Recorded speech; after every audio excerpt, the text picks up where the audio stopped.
Hold on. I'll tell you when it's good morning.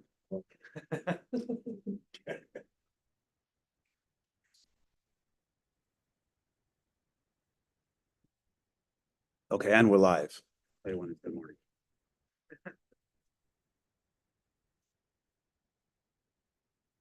All right. So today's class is entitled The Kabbalah of Rosh Hashanah. What is Kabbalah? Anybody? It's a good Sunday morning class. But besides that, beautiful. Mysticism, spirituality, specifically Jewish mysticism.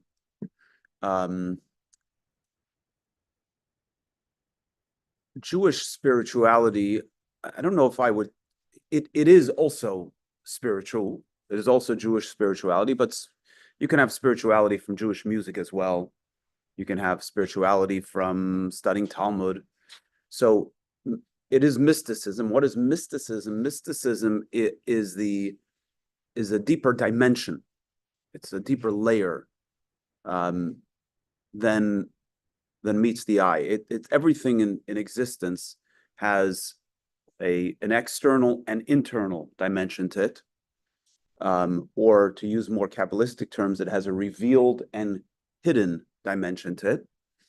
And as it says in the Zohar, that every level has within it a revealed and hidden level. In other words, it's all relative to what level you're at, not you, the person, but whatever it is that you're dealing with, that there's always a hidden dimension in that you're experiencing. There's always something deeper there. And so Kabbalah specifically is the study of Judaism and everything that is included in that, in its deeper dimension, in its hidden dimension. There's a story, I'm not great with names when it comes to stories. I can remember your name, but I don't remember the names of the stories. But there was a Rebbe who had a very close relationship with the previous Lubavitcher Rebbe. His son, who lived in Israel, was getting married, and he came to the Rebbe, to our Rebbe, to receive a blessing before his wedding. He came to New York and received a blessing. And the Rebbe enjoyed, with Torah scholars, to engage in Torah discussion. And so the Rebbe began a discussion. What are you studying? And he told them which tractate in the Talmud he was studying. The Rebbe began to ask questions, and he answered the questions. The Rebbe asked questions, he answered the questions, until the Rebbe stumped him. And he couldn't answer the questions anymore. So the Rebbe told him that the answer to this question lies in Kabbalah. The Rebbe explained that we know that in Torah there are four dimensions to Torah. There's pshat, the literal; remez, the hinted, the alluded to; drush, the homiletic; and sod, the secret. And they're not four different things. It's not, you might have four books on the shelf, one that represents the literal, which might be, the Torah with Rashi's commentary. Then you might have a book that we call the hinted or the alluded, which might be the medrash. And then you have the homiletic. Please, open seating today. The homiletic, which might be the Talmud, right? An elaborate discussion of the Talmud. And then sod, you pull the Zohar off the shelf. It's not how it works.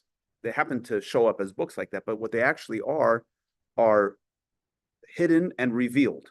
So when you study the literal, what you're getting is that dimension of it. Then you go deeper. You go into the hinted. Then you go deeper. You go into the homiletic. You go deeper into the secret. So if you don't see the answer over here, it's not going to be there. In other words, once you've exhausted this level, you're not going to find the answer there, because the answer is not there. It's deeper. You have to go deeper. So it's not, if you're trying to answer every question in the Talmud only through looking at the commentators on the Talmud, you're not going to find necessarily every answer, because some of those answers are hidden deeper in Torah itself. Okay, so that's all to say that Rosh Hashanah, before we can talk about the Kabbalah of Rosh Hashanah, and by Scott's request, we're going to do the basics of Rosh Hashanah. And we'll work our way deeper until we get to the Kabbalah of Rosh Hashanah. And I'm going to try to share a couple of significant highlights about Rosh Hashanah. But I want to approach it a little bit backwards, just to kind of put a little challenge out there. And that is that, good morning. Good morning. If you're going to sit next to me, I have to say good morning. Even if you're not, I still say good morning. I'm trying to stay off the screen.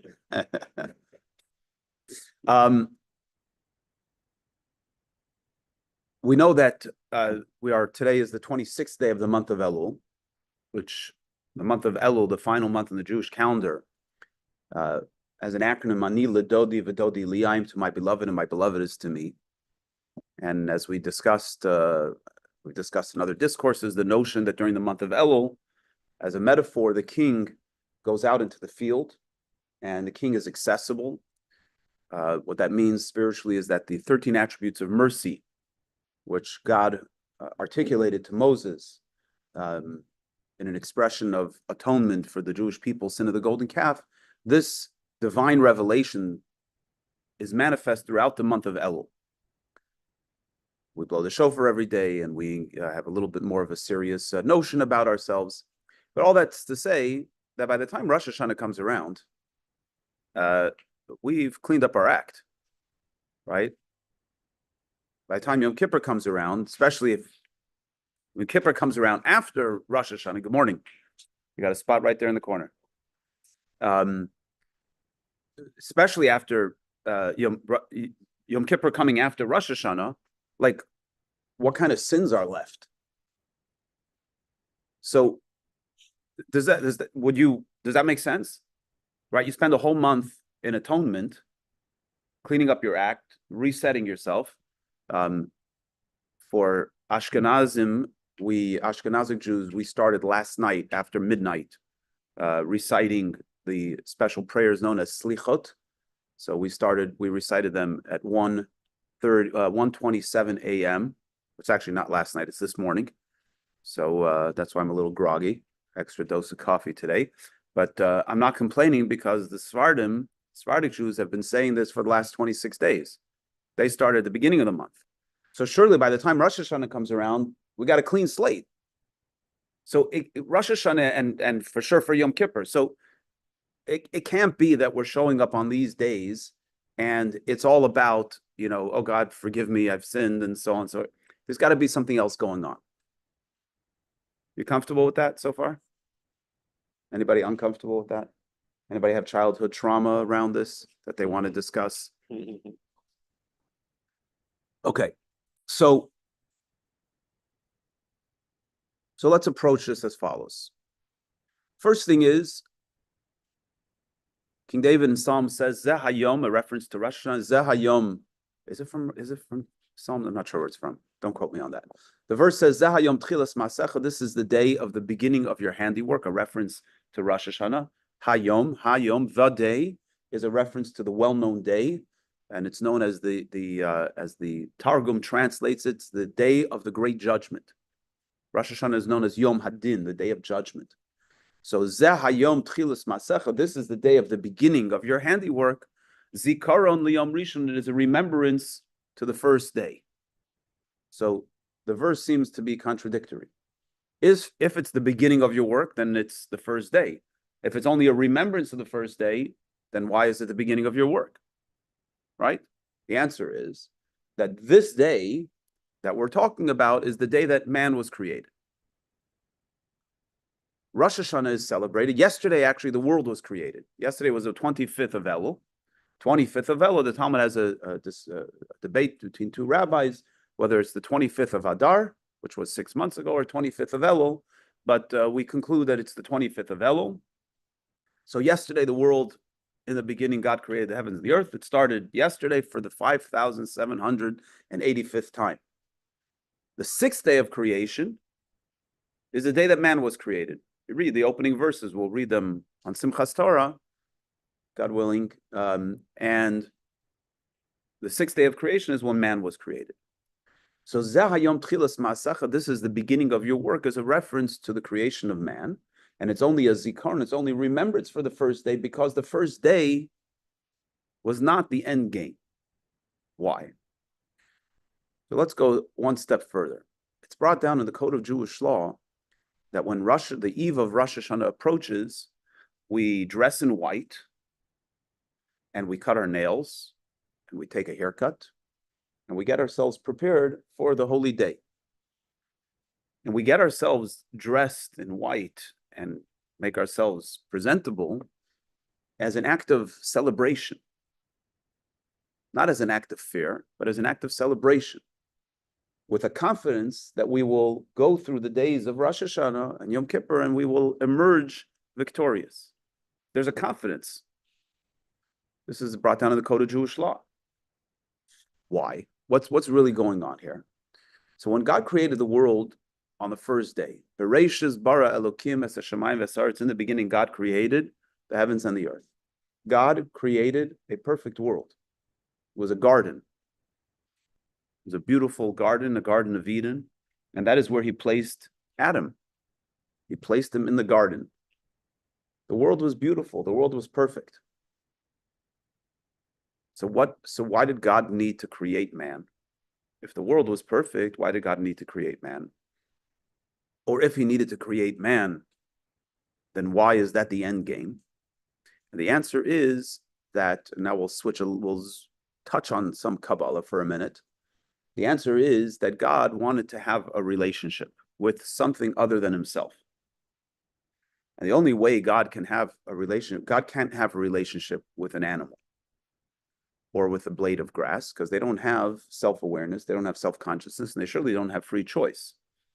So in order for God to have a somewhat equal relationship, it has to be with something that shares God's properties, was created in God's image. At its core, meaning that we have the capacity of free choice, and we have the ability to think for ourselves. And more importantly than all of that, or maybe equally important, is the notion that we have self-awareness. Right? We can have free choice, but we can be robots also, because we're so overwhelmed by the presence of God that we do only what God wants from us. So in order for us to truly be in a relationship with God, we have to choose that relationship. In order to choose that relationship, we have to have free choice, but we also have to have a self-consciousness, a self-awareness that in our mind allows for us to be something separate from God. And if we see ourselves as something separate from God, and we have free choice, and we're choosing to be in this relationship with God, now suddenly we have a relationship.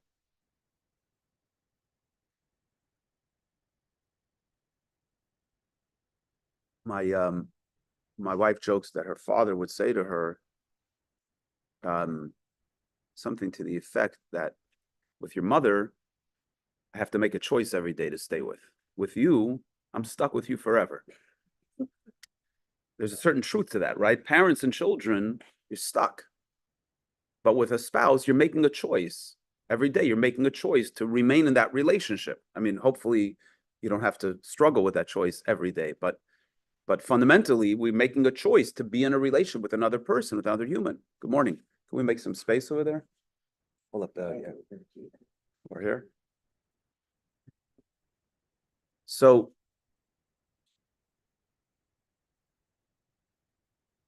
with God, in order for us to make that choice, we have to have a self-consciousness. We have to have a self-awareness.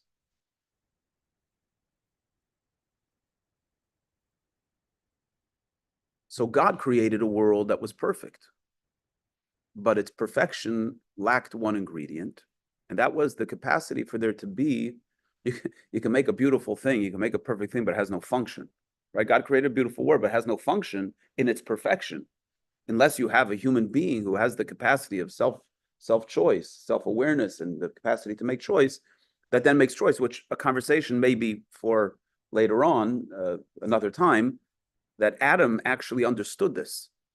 Adam was Yitzir Kapav Shel HaKadosh Baruch Hu. He was formed by God himself. So Adam didn't make a mistake. Adam gets a bad rap. He didn't make a mistake. Adam knew exactly what he was doing, and he actually understood that it was God's instruction, even if God didn't instruct him to do it. Because what would the world be like if Adam hadn't sinned? The world would remain a perfect world. It would have no purpose. So Adam sinned in order to create the purpose in existence. Now that Adam sinned, Adam chose to make a mess. Now we have some cleanup to do. Now we have good and evil mixed into the world. Now we have to make choices to choose good over evil. So Rosh Hashanah is the day that we commemorate, we celebrate when man was created, when purpose of this universe and its existence was created. And what's the end result? What's the end result of that? What's the end result of that? The creation of man. The end result is that when we choose to do good, we make God, I don't mean this politically, but we make God great again. What's the theme in the prayers? The theme in the prayers on the high holidays, in one word, who knows? Don't be afraid. Thank you. I knew you would know it, Fred. Hamelech, God is king. And if you look in the Amidah, we talk about God, that God's kingdom will rule over everything. There's such a heavy focus on God as king. Why? Because when we choose God, we make God real in the world. God is irrelevant unless we choose for God to be relevant. You see things going on in the world, right? One of the things that I had this conversation with somebody last week that, we're coming to the end of a very difficult year. But one of the things that's so profound is that more than ever before, I may have mentioned this, there was an article in one of the newspapers that the protesters on the campuses are making the greatest case for Israel.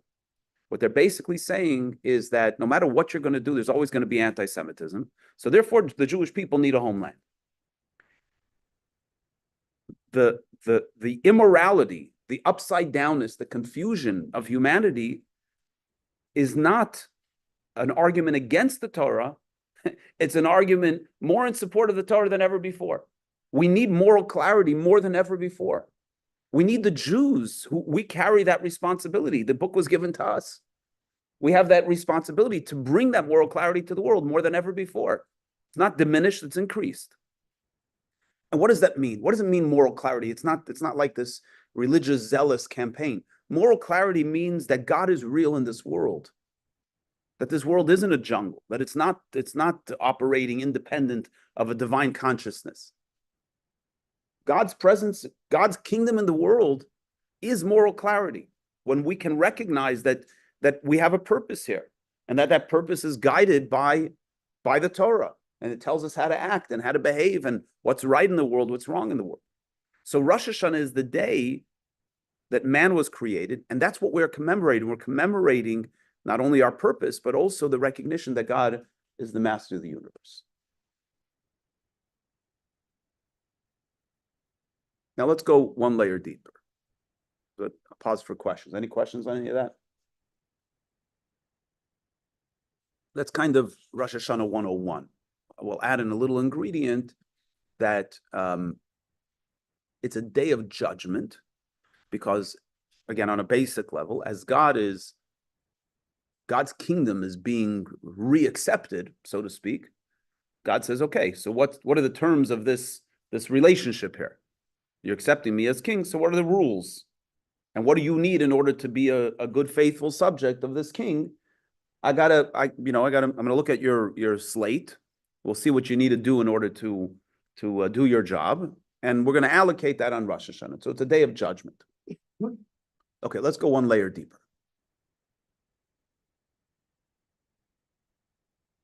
The Kabbalists tell us, going back 5,785 years ago, God was hanging around. I don't know, maybe it was in Aruba, I don't know which beach he was at, but he was hanging around. Everything was good. Everything was peachy. And God said, oh, I think I'd like to have a dwelling place in the earth below. I'd like to enter into a relationship. And this is what's brought down in Hasidic philosophy, that God is good, and the nature of good is to want to do good. And therefore, God wanted to do good. But in order to do good, you have to have an other to do good with. So therefore, God, in his goodness, created the world. And in our consciousness, right? In our consciousness, we see our lives as a gift. The opportunity to be on this earth, the opportunity to serve God, the opportunity to make a difference in this world, that's a gift. So this is God's goodness, that he created this universe with this capacity. Great. But that was the year one. Year two, God says, hold on. I created you already last year. Let's see how this project is going.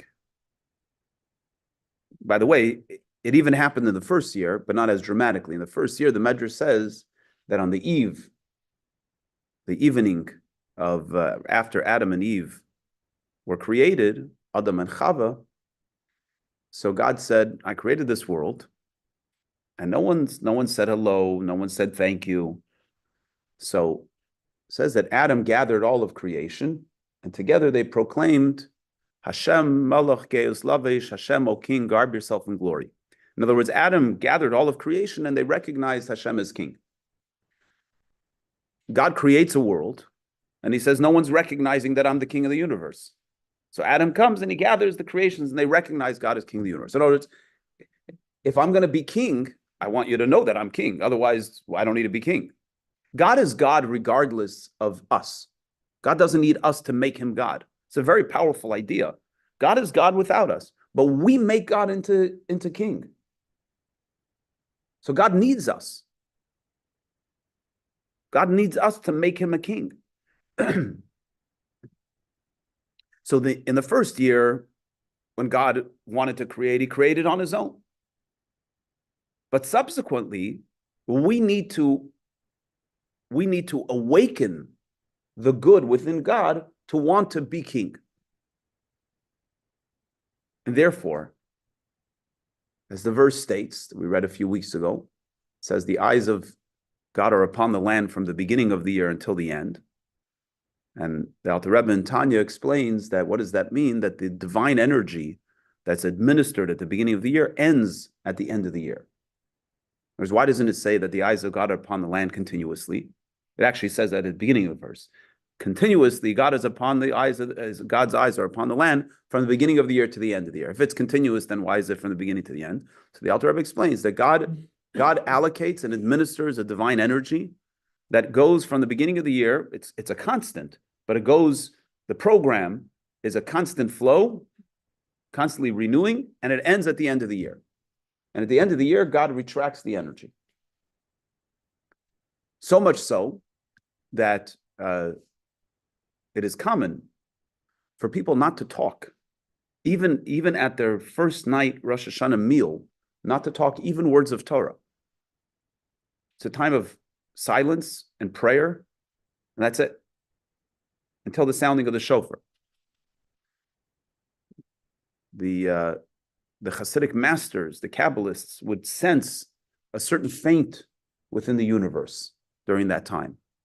Because in a sense, God retracts his energy. There's a whole discussion, where does the world draw its nourishment from during that time? Don't worry, it works. There's a backup battery, but the underlying energy is retracted.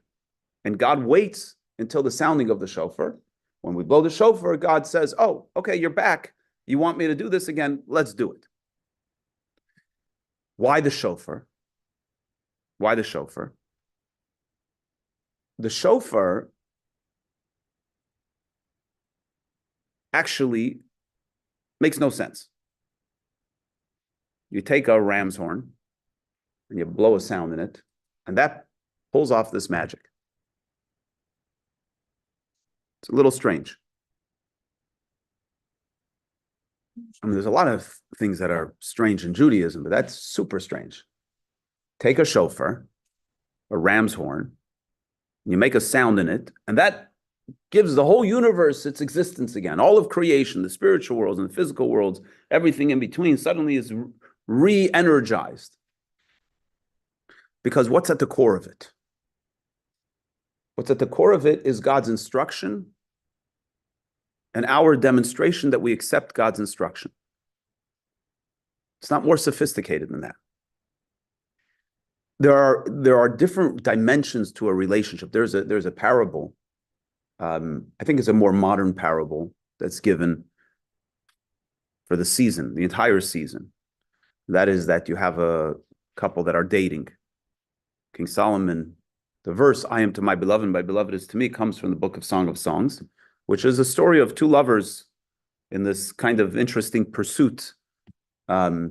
The yin and the yang, the tension, the pull and push that goes on between them. So the month of Elul is kind of like this dating season. And then on the eve of Rosh Hashanah is the proposal, "Will you marry me?" And the guy says, the partner says, I'll tell you tomorrow. Mm-hmm. So that's what happens. And the next day, God is asking us, "Will you accept me as king again?" And we say, "Just tell you tomorrow." And then the next day he says, "Yes, I'll marry you." Okay, great. So now we have after the wedding, after the proposal, then you have the chuppah. It's a very serious time. It's a time of intimacy. And then after the chuppah, then you have the wedding feast, the celebration, the dancing. And then you have the couple goes home. They have their moments of intimacy. This is the season. So Elul is the dating. Rosh Hashanah Eve is the proposal. When we blow the shofar, it's the acceptance of the proposal. Yom Kippur is the time of the chuppah and the yichud. And then you have the 7 days of Sukkot, or the 8 in the diaspora, it's 7 days of Sukkot, and the wedding celebration. And then you have Shmini Atzeres and Simchas Torah, which is a profound time of intimacy where we dance with God, we're one with God, and then we return to the mundane life of the week that follows. But the point being is that Rosh Hashanah is the time where we accept, we make the commitment. Commitment in marriage isn't rational. When you ask, "Will you marry me?" one of the beautiful things in very religious circles is that this takes place before the kids' brains, mine included, were fully developed. Why? Because marriage is not a rational thing. For it to be successful, it's got to be supra-rational. In other words, the commitment is beyond any kind of rational explanation. It doesn't mean that you enter into it stupidly or that you enter into it without having done your thinking. But at some point, you got to jump off a diving board and make the ask. It's the way it is. In other words, you're not going to build a relation. One of the reasons we cover the bride with a veil is because we're basically saying, I know what I know today, but there's plenty I don't know about you because you haven't lived all of life. And my commitment to you is a total one. It's a commitment beyond rational thinking. So Rosh Hashanah, the blowing of the shofar is a super rational act. We're blowing the shofar as a statement to God. I don't understand you. I may never understand you. I'm going to try. I'm going to continuously try to understand you. But at the end of the day, I'm committed to you. You're my king. Whatever you say, I'm willing to do. That's what Rosh Hashanah is. That's the commitment of Rosh Hashanah. Yeah, I'm listening to you. I'm just going to put the ear on. Go ahead. I've always thought of this, and I thought you said it's a day of judgment. Yes. So it's a day of judgment, or is it a day of commitment? Both. If we enter into this relationship, if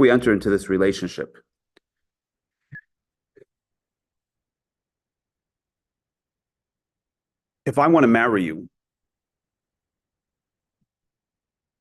I'm also committed to providing you with what you need to, there's a document, it's called the Shtar HaTanoim, which is a document of conditions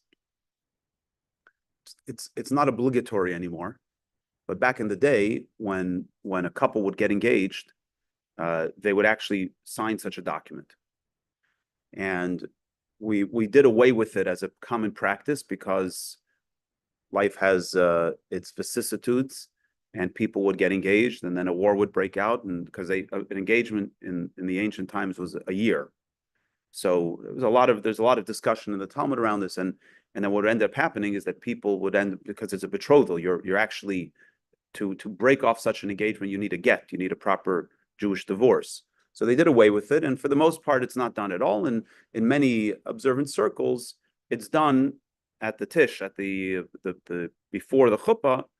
They gather, they sign this document as a symbolic expression, and then you move from there to the chuppah and conclude this. But in that document, there's a commitment that the groom makes to the bride and the bride makes to the groom. The ketubah, by the way, is one-sided. It's a commitment from the groom to the bride. But the shtar tanaim is actually a two-way agreement. There's a commitment that the bride makes to the groom and the groom makes to the bride. If we're in this relationship, I'm speaking from God's standpoint. If we're in this relationship, then I need to provide you with your needs. Got to make sure you have what you need in order to serve me. By the way, until Rosh Hashanah, there's no place until there's a commitment of a relationship. There's no place for judgment, right? You have these young people that are dating, and then one says to the other, "Why? I saw you hanging out with that guy, or I saw you hanging out with that girl." He says, "So, we're just dating. Make a commitment to me, and then we'll be exclusive." In other words, until we're in a committed relationship, you have no business telling me who I should and shouldn't hang out with. My actions are not worthy of scrutiny until we are committed. So in a sense, now that we committed, God says, you're in a committed relationship. Let's see how that's worked out for you so far. In other words, let's see what the last year looked like. I'm referencing that very, very external layer that Rosh Hashanah is this day of analysis and judgment. But by the way, take it a step further. If that's what it's really all about, Yom Kippur should come first, right? You're going to judge me for what I did this past year, and that's going to be the determining factor of what you're going to allocate for me this year. Well, let's do that first. Let's do an evaluation. How many sins did you do? How many positive deeds did you do? Do they outweigh each other? And however else God does his judgment. But Rosh Hashanah comes first. So God is making his judgment, as we say in the prayer on Rosh Hashanah, God inscribes, Yom Kippur, he seals what kind of money we're going to make this year, what kind of health we're going to have, what kind of illness, what kind of struggles, what kind of blessings. This is all determined on Rosh Hashanah. Why does that come first? Because it's not really about our shortcomings. It's about empowerment. This is the day that God becomes king, and he says, okay, I'm king. I'm going to give you what you need in order to be able to serve me. And then we have all the complexities that each individual has in their being on this earth, what their roles are, what their jobs are. As we discussed, the notion of Mimali Kolam, the dimension of God that fills the earth, is tailor-made for each individual. The dimension that God is encompassing of the world, that's God's energy that gives life to everything equally. That's the fact that we all exist. And in that sense, there's no difference between a human being and a blade of grass. But the dimension of God that fills the earth is tailor-made for each and every single creation, because each of us have a unique purpose. We have a general common purpose, which is to make this world a godly place. But each of us have a unique way we go about doing that. You with your story, me with my story, you with your resources, me with my resources, you with your sphere of influence and your connections and all the complexity that makes it up, and me with mine. So I need a different set of tools and different set of divine energies, and you need a different one than I have. So that's what this Rosh Hashanah is all about, is God is giving us God is judging us for this unique energy for what each of us need in order to do what we need to do on this earth. Make sense? You're not satisfied. Tell me why. It's judgment, but it's a judgment. It's how you define judgment, I guess, as well. I like it a little bit. A couple ways to define judgment, right? It's not judgmental. Not to, Allocation. Yeah. Yeah. Guilty, not guilty. Correct. Yeah. It's more of an allocation, but it's an allocation that is what'd you say? Brings it back. Make it clear. But not so much the strings attached. It's an allocation that takes. It's not a carte blanche allocation. Everybody's getting the same thing. It's you got a unique purpose on this earth, and who you are in a sense, and what you did in this past year. I'm not judging you for it, but I'm looking at you and I'm saying, okay, based on how you showed up this past year, based on your potentials, right? So I know you got a couple of kids, right? I got a couple of them myself. So you each kid is different. And you look at one kid and you say, okay, maybe you didn't show up so well in this last round, but I know you got really great potential, so I'm going to give you extra. This other one seems to have it under control. So they don't need as much help, right? Again, I'm not going to play God because there's so much complexity that goes into this allocation.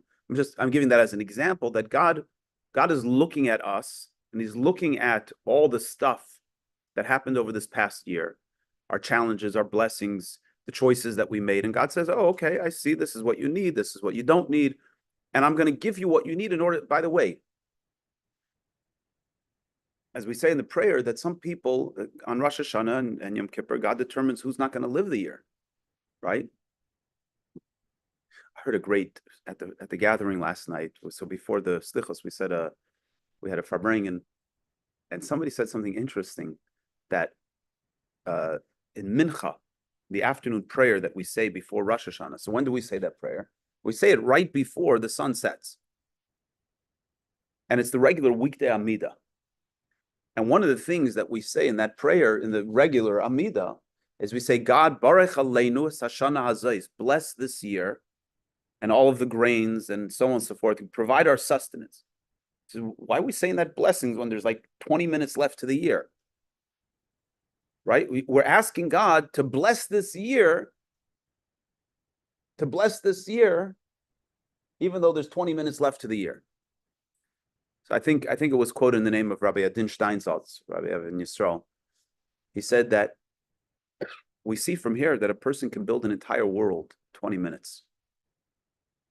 The prayer is saying, God bless us because in 20 minutes we can create a whole universe. We have that power. So God is looking at us and saying, what's going to happen this year? A person may not live the year, but until the time, they have a difference to make. So there's so many different factors beyond the human comprehension of all the analysis that goes in to God's determining what we're going to be allocated this year. But at its core, it's not judgmental. It's not looking at us and saying, where have you fallen short? It's I love you. You're here to you're committed to serving me. Let me give you what you need so that you can do what you need on this earth. Okay.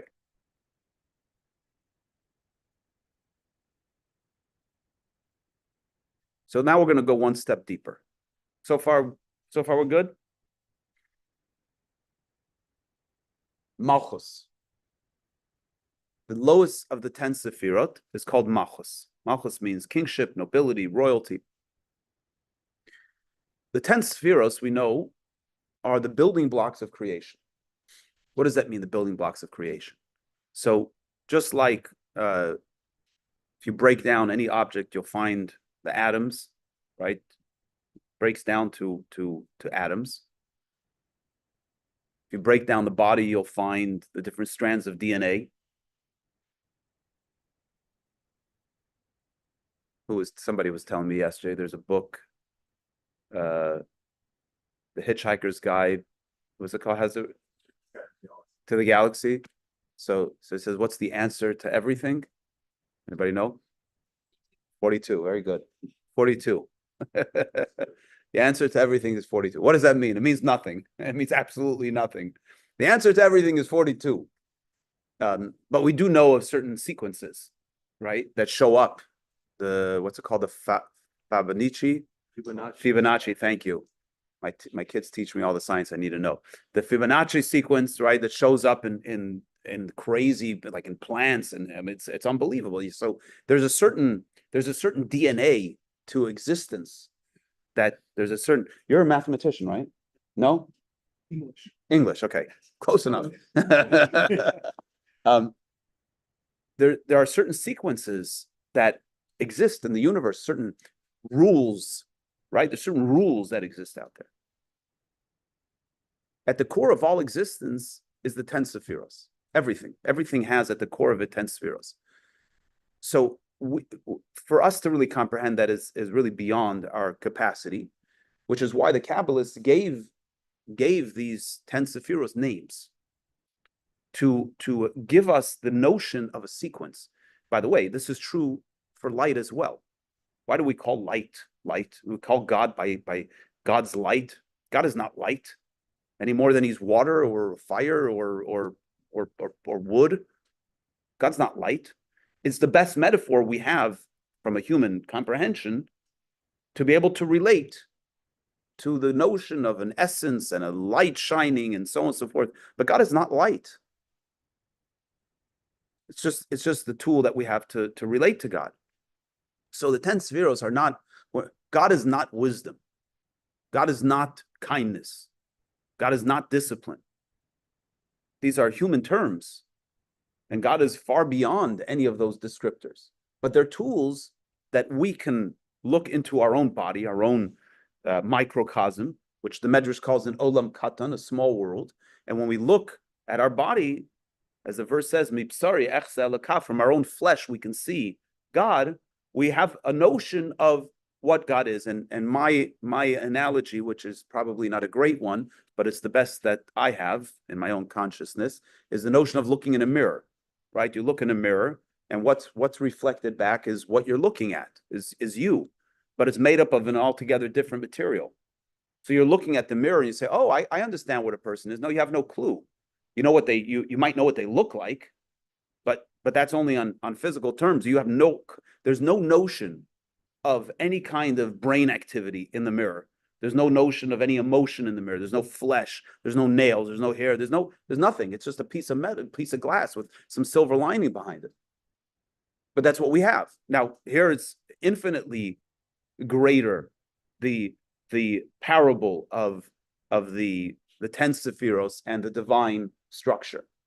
But it's the best that we have. So when we look at the 10 sephiros, there's a flow. There's a flow of intellect feeding emotion, feeding action. The lowest of the 10 spheros is Malchus. Malchus means kingship, royalty, sovereignty.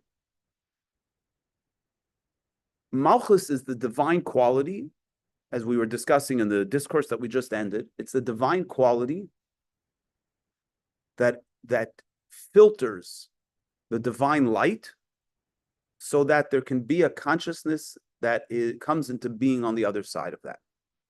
And a consciousness that comes into being that has a relationship with God, but not one that overwhelms it. That's what we've been studying in the discourse that we just finished. The core idea is like this. Malchus, a king by definition, is exalted. So he's present, but he's removed.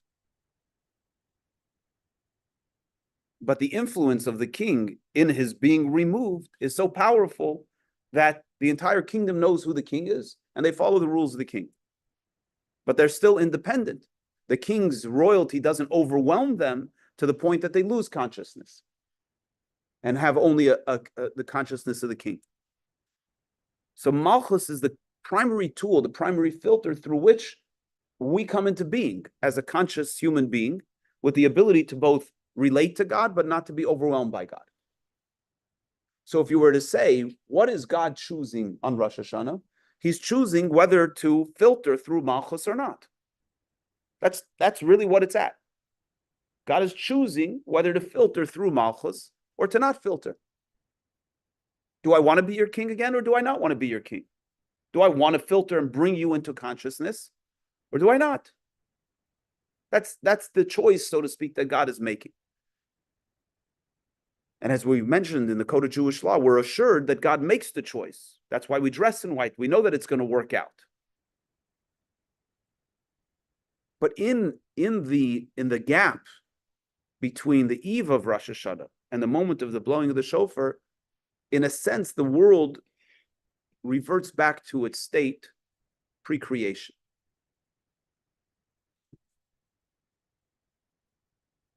Since it reverts back to its state pre-creation, it has to be rebuilt. And beginning on Rosh Hashanah, we have what's known as Binyan HaMalchus, the building of Malchus, the building of God's kingdom. Now, how many levels are there in its most basic form to God's kingdom? What do you say? Don't be afraid. Is it the same number as the Say the number. 10? 10. Good. There are 10. If everything is made up of 10, so the core of God's kingdom is also 10. Hence, we have the 10 days of Teshuvah from Rosh Hashanah, 2 days of Rosh Hashanah, the 7 days in between, and the day of Yom Kippur. These are 10 days known as the 10 days of Teshuvah, which are the 10 days that mystically God's kingdom is being rebuilt. That's why these are more serious days. There's a serious operation underway. And how do we contribute to the building?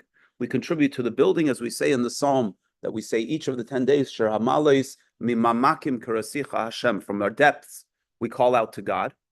There's this notion that we bring our core, and that continues to assist, so to speak, the spiritual cosmos in the structure of the rebuilding of these 10 building blocks.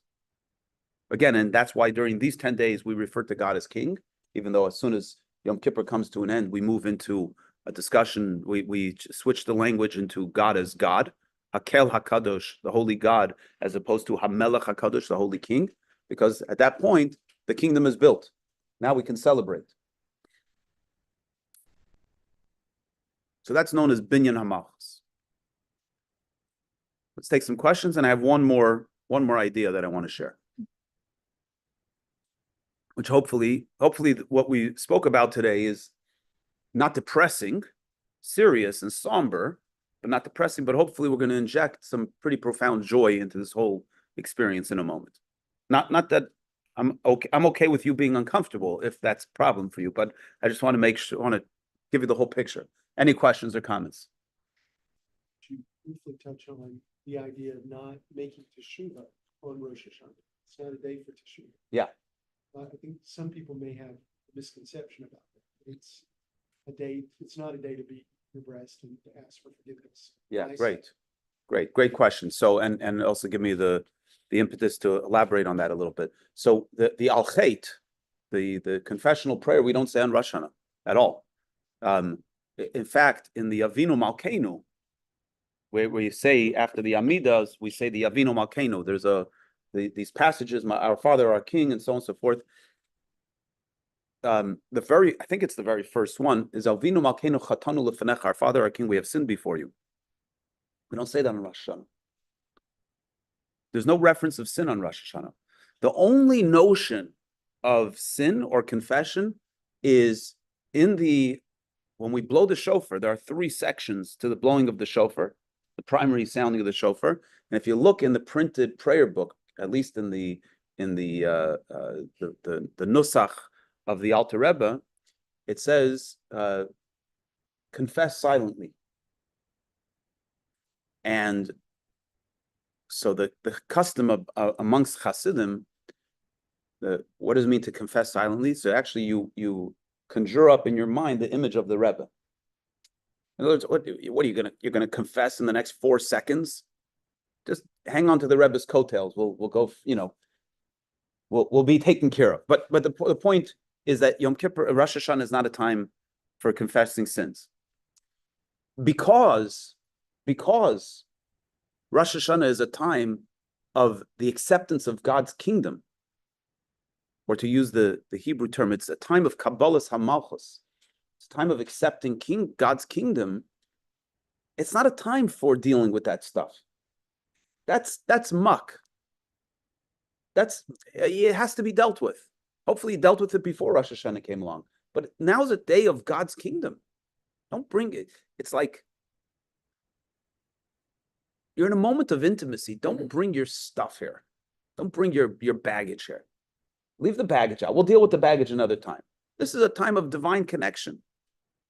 Where God's showing up here. He's loving us. He wants to recreate the world. It's a serious time. There's an analogy that's given. I'm going to lower the air now, because or raise it, whatever you do with that. Now it's getting cold. I heard this analogy that the 2 days of Rosh Hashanah are like brain surgery, right? Every second is delicate. Every move is critical and important. There are things that you talk around the surgical table, and there's things that are just not appropriate there. It's not a time to talk about, the problems with the hospital. Right now, we got the guy's brain open here. We're poking around. Any wrong move sets this guy into a bad place. Now's not a time to talk about, the kind of paper towels that the hospital's been providing, let alone, the more serious emotional issues that you're struggling with. Right now, take care of the patient. This is a holy day. It's not about you.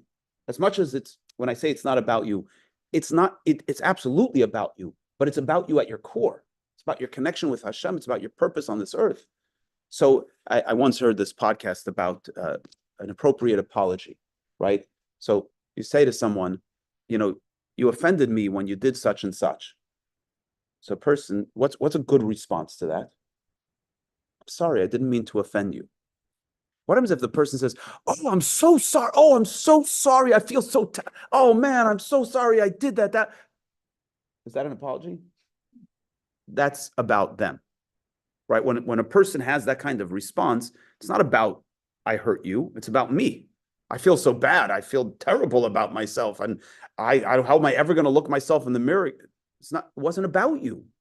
I told you that you offended me. Just say you're sorry. What's with all the drama? Now suddenly the conversation became about you, right? Rosh Hashanah is a time, it's about God today. It's about God and his purpose in creation. It's not about you. It's not about your junk. It's about God. Show up for God. So, by the way, a beautiful thing is the Haftorah that we say on Rosh Hashanah, the first day of Rosh Hashanah. We read the Haftorah of Chana. So Chana, the very brief story is Chana was married, and she had a co-wife. What is that called? A sister wife who had many children, and the sister wife would harass Chana. The Talmud says that her intentions were to provoke Chana to prayer, and eventually Chana went to the Mishkan, to the tabernacle, and she came there and she was crying and she was praying, and the high priest comes to her and says, "You're not allowed to be here when you're drunk. Like, what's going on here? What's a drunk doing in the holy place?" And she said, "I'm not drunk. I'm a woman in pain, and I'm calling out to God." And so the high priest blessed her that her prayers should be fulfilled. And what was her prayer? It's a very specific prayer. She asked God to bless her with a son, not just the son, but that the son should be as great as Moses and Aaron. A very specific request. And if you're not giving me that, it's not on the agenda. And God granted it to her. So, and we learn, our tradition learns many elements of prayer from this expression of Chana. But it seems very inappropriate if you think about it. You're coming to God and you're telling God the terms of, how God needs to give you his blessing. Tell God, I want a blessing. God decides if he's going to give it to you, how he's going to give it to you, what format. But Chana teaches us why prayer works and how prayer works. And it's consistent with the theme of Rosh Hashanah, which is it's not about us. When prayer is about us, my needs, God says, your needs, let's see what your needs are. You know what your needs are. I know what your needs are. Let me analyze your request and we'll see what your needs are. But if we show up and say, it's not about me, this is God's needs. She says to God, you put me on this earth to fulfill a mission here. I can't fulfill my mission unless you give me a child. And not only a child, it has to be a great child. who's going to be a prophet, who's going to do amazing things for the Jewish people. God says, oh, it's not about you, it's about me. Okay, I'll give you your child. And she gave birth to Samuel, to Shmuel, one of the greatest prophets. So Rosh Hashanah is not a day where it's about me, it's about God. Of course, it's about me, but only me as I'm a conduit for God. And the more we can show up with that notion, the more our prayers are heard and the more our prayers are aligned with what we need. There's a Hasidic saying that God needs to give us our needs so that we can take care of his needs. But that's a proper notion of Rosh Hashanah. Go ahead. You had a question? So someone that said, tell me in one sentence with Rosh Hashanah, so you're saying, you said basically you was acknowledging that God's the king who runs the world. Exactly. That's it. That's it. Ask any chassid. That's all stuff. That's all stuff. That's all stuff. But at its core, Rosh Hashanah is the day of accepting God's kingdom. Yeah. Let's do one last layer, and then we'll take questions. So if anybody needs to leave, because we're hitting our mark here.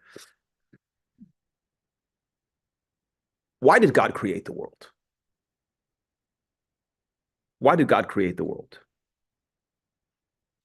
He said it was to bestow upon, like, share his goodness. So what does that do for God? Deeper. What does that do for God? Anybody? Give me more. Give me on a human level. Why?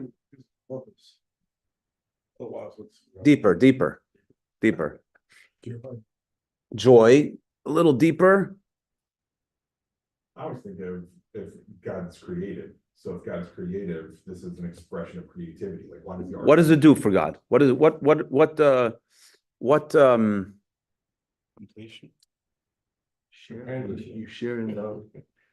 what'd you say? Love, a little deeper. What does love do for us? We're all pushing towards, I want you to think about it from a human experience. When you give love, what does it do for you?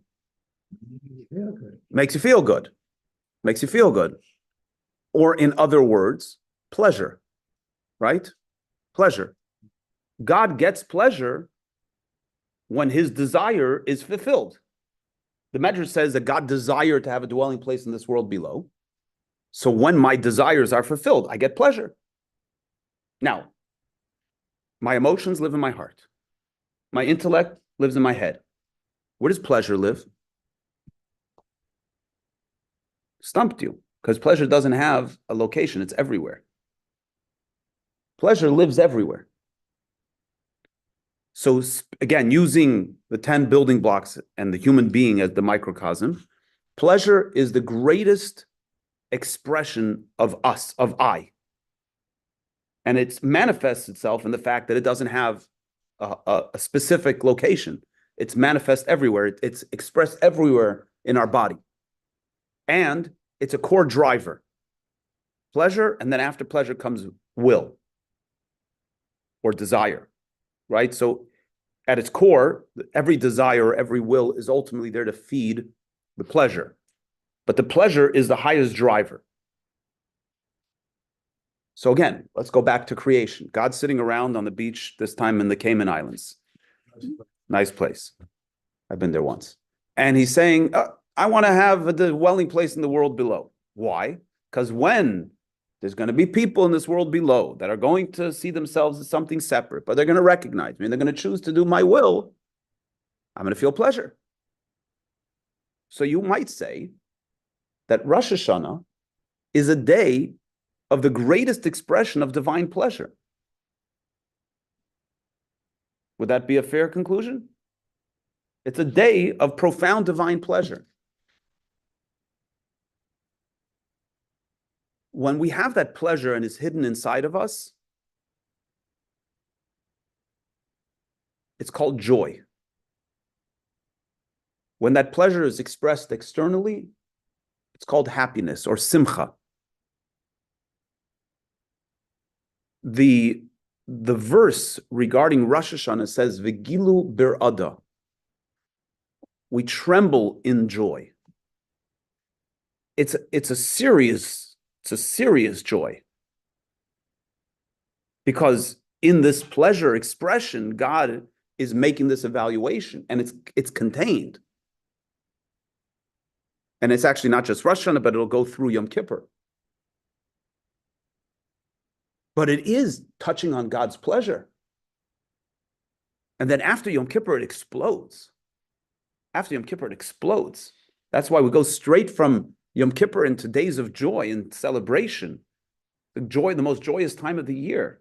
The dancing, the drawing of the water in the Beis Hamikdash. They had all-night dancing and celebration.